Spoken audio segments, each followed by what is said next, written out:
tenemos el privilegio de tener con nosotros a la doctora Cristina Balinotti, doctora en psicología, experta en familia. Pues estamos aquí felices de tenerla con un tema sumamente importante. Sí. Doctora, ¿cómo se encuentra? Muy bien, muy bien. Doctora, tenemos un tema importante, el egoísmo infantil. ¿Cómo manejarlo? Muchas personas estuvieron escribiéndonos, ya que sabían que íbamos a tocar este tema, tan importante para los padres, sobre todo, ¿no?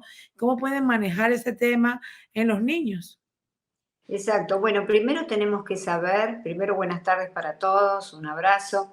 Tenemos que saber que el egoísmo infantil es una conducta evolutiva de adaptación natural que ocurre entre el año donde se empiezan a ver las primeras conductas egoístas hasta los 6 años.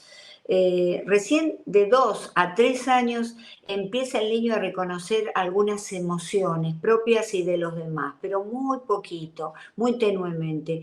A los 4 años ya se representa, ya sabe el estado mental de los demás, cómo se siente mamá, cómo se siente papá.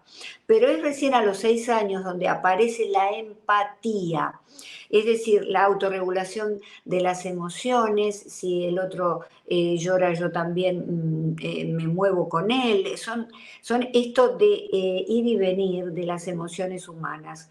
Ya saben, el respeto de las normas y el control de los impulsos. Si yo quiero tener algo para mí, sé que tengo que intentar compartirlo, ¿verdad?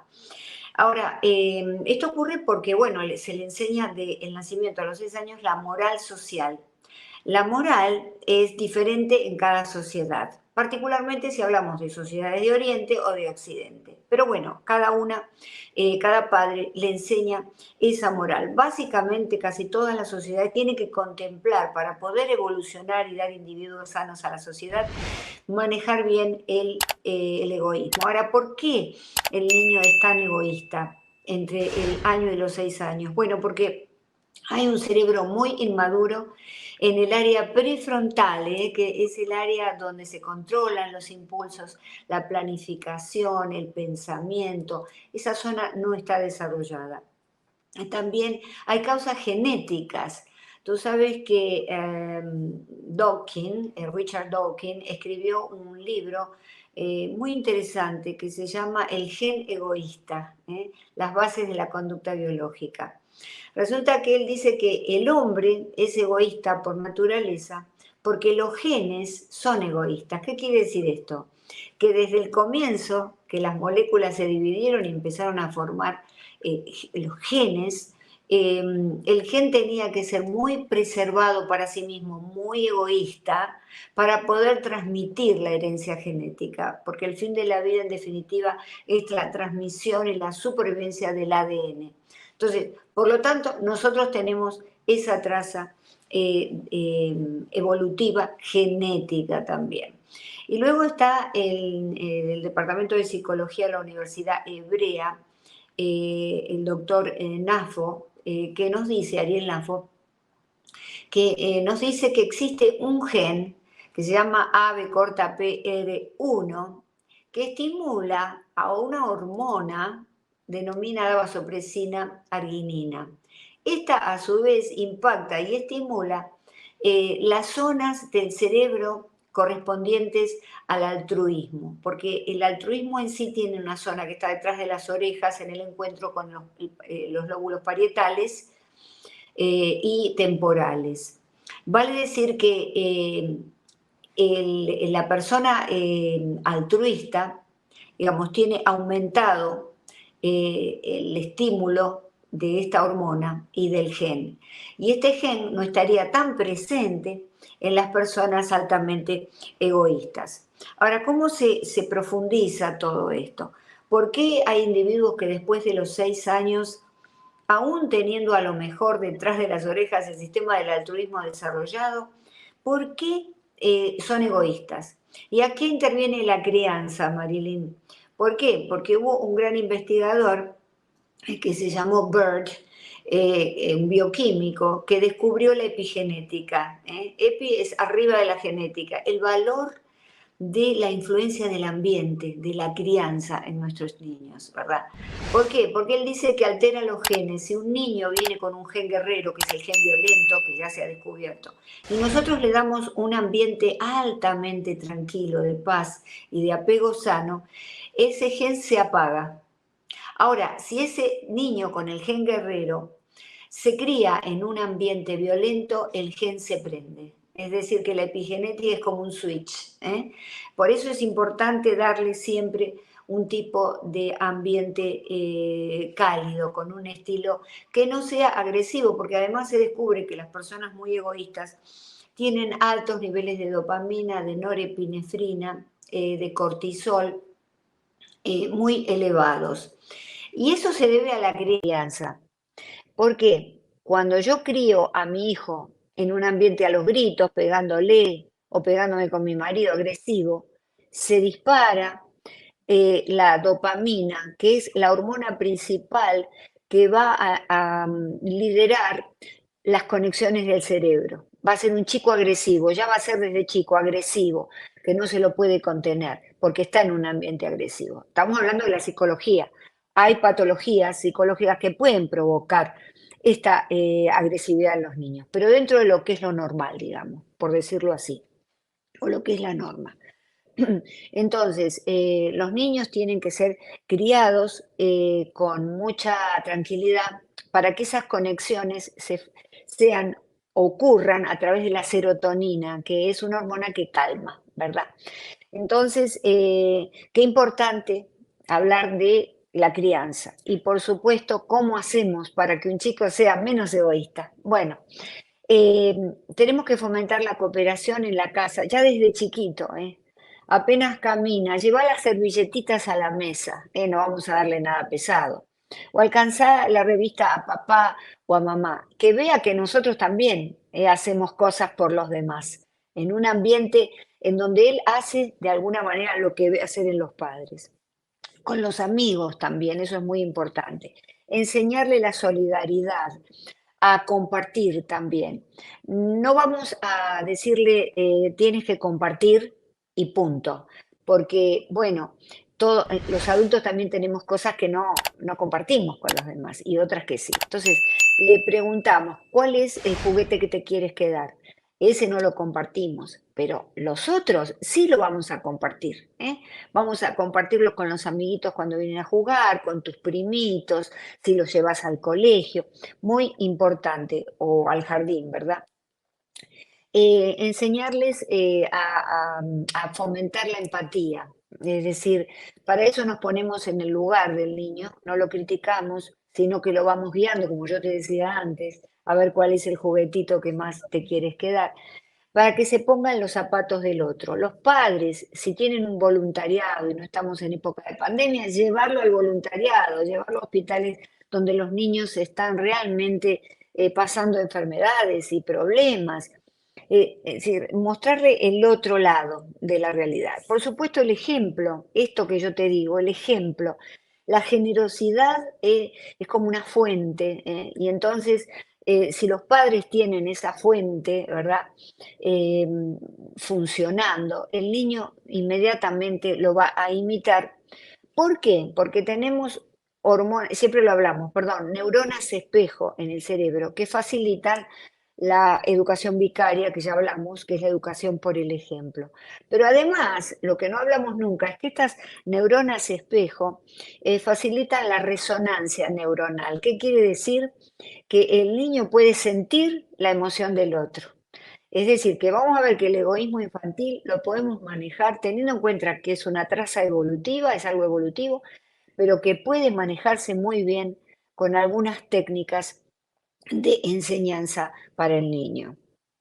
Aquí están entrando muchas preguntas en las cuales, miren, por ejemplo, nos dicen aquí, en casa teníamos una niña, hoy ya adulta, que regalaba todo. ¿Esto también es un problema? Claro, porque estamos hablando ahí de un altruismo patológico y de un altruismo peligroso que los padres tenemos que prestarle mucha atención, porque a veces hay depresiones en los niños, sabes que hay depresión en los bebés también y en los niños hay depresiones, y alguna ideación de que no sirve, de que no quiere vivir más. Y a lo mejor eso es un signo, entregar todo y dar todo puede llegar a ser un signo de querer suicidarse. Hay que tener mucho cuidado con esas conductas, ¿eh? Otras veces pueden ser también imitación, si es que los padres regalan todo, entonces el niño hace lo mismo.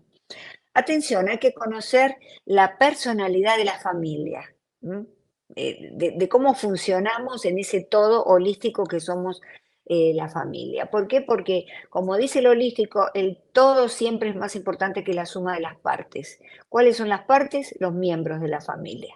Y el todo, ¿cuál es? La familia en conjunto, una entidad completamente distinta. Claro que sí. Dice, ¿es frecuente y habitual observar conductas egoístas en la infancia? Claro, lo habíamos hablado al comienzo, es habitual entre el año y los 6 años. El primer año es donde empiezan a verse las primeras conductas egoístas que son de preservación, ¿no? Es como una defensa del niño, que está muy inseguro en el mundo aún. Dice, ¿el egoísmo infantil lo podemos manejar los padres o es necesario ir a una consulta? Si los padres nos sentimos inadecuados para manejar o no capaces para manejarlo, es conveniente ir a una consulta. ¿Para qué? Para que el profesional de la salud mental o inclusive si tiene herramientas conceptuales, el mismo pediatra pueda ayudarnos y pueda guiarnos. Pero aquí yo les di algunas guías para poner en práctica. Si ven el video desde el comienzo, si aún así no lo pueden poner en práctica, consulte con un profesional de la salud mental. Dice, a veces los niños llegan a ser egoístas por nosotros mismos como padres. Porque nosotros somos egoístas, ¿se refiere? Sí, Claro, claro, lógico. Nos imitan, claro. Igual que los niños, porque, ¿qué pasa? Que hay tres tipos de egoísmo, ¿no? El egoísmo egocéntrico, que es ese egoísmo que tiene el niño en el primer año de vida, que todo gira alrededor, o sea, él es el sol y no todos los demás somos planetas. Bueno, esa es una etapa. Pero si esa etapa se perpetúa porque los padres no le han enseñado a manejar ese egoísmo, a adaptarlo a las reglas sociales, entonces ahí ya estamos hablando de algo perjudicial por completo. Es un egoísmo egocéntrico. claro que sí, sí. Si los padres practicamos el altruismo, los hijos lo aprenderán. El ejemplo tiene mucha fuerza. Sí, por supuesto, es muy importante. Hay que ser egoístas altruistas. Esto es otro segundo tipo de egoísmo. ¿Qué quiere decir? Yo me quiero y me preservo, lógicamente, para poder estar bien para los demás. Pero al mismo tiempo me doy cuenta que yo puedo, de alguna manera, estar bien conmigo para que los demás estén bien. ¿Eh? Es decir, mi vida es una avenida de dos manos. En mi vida yo pienso en mí, me preservo, pero quiero también que mis acciones preserven a los demás. Dice, ¿cuál sería el principal problema si a un niño no se le moldea este egoísmo, doctora? Y el principal problema es la adaptación social. Son personas que no van a poder adaptarse socialmente. Van a querer en el trabajo ser los primeros, no van a compartir, no van a poder cooperar. Se va a resentir todo su sistema, ¿verdad? Su sistema psicológico y de relaciones sociales. Porque a los niños también otro gran consejo es enseñarles la cooperación a través de juegos, no solamente en la familia, cooperar llevando las servilletitas a la mesa o poniendo la mesa cuando son más grandes, a través de juegos. Por ejemplo, si tienen una inclinación deportiva, poder integrarlos en juegos de equipos. Si bien hay niños que les gusta hacer tenis individual, pero mejor que hagan tenis dobles o golf, tratar de que estén siempre en un equipo, eso es muy importante. Y también enseñarles juegos de cooperación a través de juegos de mesa, o a través de jugar a ver, algún deporte en familia, si les gusta el fútbol, las nenas, los nenes, los padres, jugar algo en el jardín, que haya esta cooperación, jugar al croquet, o sea, muchas cosas que pueden hacerse en familia para iniciarlos en esto que es fundamental. Mira, Marilyn, las sociedades se han desarrollado y hemos llegado a este estadio enorme de desarrollo. ¿Por qué? Porque cooperamos unos con otros. Eso. El egoísmo nos hubiera hecho lamentablemente fracasar en este desarrollo. Dice, doctora Cristina, tengo una inquietud. Tengo una sobrina que se le mantiene, que está todo el día en una computadora viendo caricaturas, películas, y en estos días veía muchas veces La Sirenita y le decía a mi hermana, no siento las piernas. Eso es porque se mantiene viendo La Sirenita, ¿verdad? Dice. Bueno, hay muchos problemas posturales, muchos problemas circulatorios, por el uso constante de Internet y estar sentados desde ya. Los niños no tienen que estar viendo videojuegos, los niños tienen que interactuar con la familia, con los amigos, con los primos, tienen que tener amiguitos en la casa, que nosotros como los papás le traemos chicos a la casa. Es muy importante, porque, por ejemplo, ¿no? Cuando yo salía con mis dos hijos, como ellos se llevan 8 años, es mucha diferencia, siempre salíamos y yo invitaba a un amigo de mi hijo y un amigo, una amiga de mi hija. ¿Por qué? Para que ellos, porque si no, ¿qué sucede? Hoy en día, en aquella época no, bueno, pero igualmente es muy válido esto de que estén con compañeros. Hoy en día lo que hacen es que no van a charlar con nosotros, se van a quedar con el laptop o el teléfono en la mesa, donde vamos a salir a comer, lo vemos a cada rato. Y eso no es sano, no es sano. En efecto, tiene que llevarla al pediatra, ver cómo están sus piernitas, su sistema circulatorio y también la parte postural, ¿verdad? Claro que sí. Dice, un niño que se relacione diariamente con otros pequeños de su misma edad, con los que juegue e intercambie los juguetes y el espacio de dicha área, se irá formando en la necesidad de compartir. Sí, por supuesto, tenemos que ver. Hay cosas que no vamos a compartir, porque no lo hacemos los adultos, los niños tampoco. Pero sí, la mayoría, los juguetes que son, y eso lo charlamos con el niño, los juguetes, el espacio, como indica esta señora, el espacio donde van a jugar. Es muy importante que los padres, aunque nos dé más trabajo, si tenemos hijos con mucha diferencia de edad, como era mi caso, o si tenemos un hijo solo, traer amigos, amigos al hogar para poder compartir. Es más trabajo para nosotros, pero ellos van a ver los frutos de muchos beneficios. Claro que sí. Vamos con más preguntas, doctora. Dice, doctora, hay niños que les gusta cuidar sus juguetes, ya lo dijimos. Disciplinas positivas para crear niños no egoístas. Sí, las disciplinas positivas son las que estoy mencionando. Sí, es fomentar la cooperación, la solidaridad, dar el ejemplo, fomentar la empatía.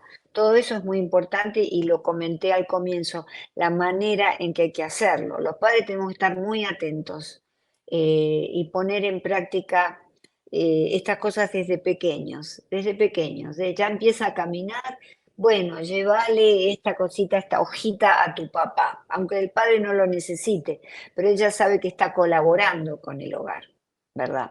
Cuando le damos más adelante, acá se usa mucho, darle una mensualidad a los niños. Bueno, esa mensualidad la tenemos que aclarar antes de darle. Si te vamos a dar 5, $10, bueno, es muy chiquito el nene. $1 lo vas a poner para colaborar con los gastos de la casa. ¿Eh? Claro que sí. $2 o $3 te los guardás para hacer el saving, el ahorro.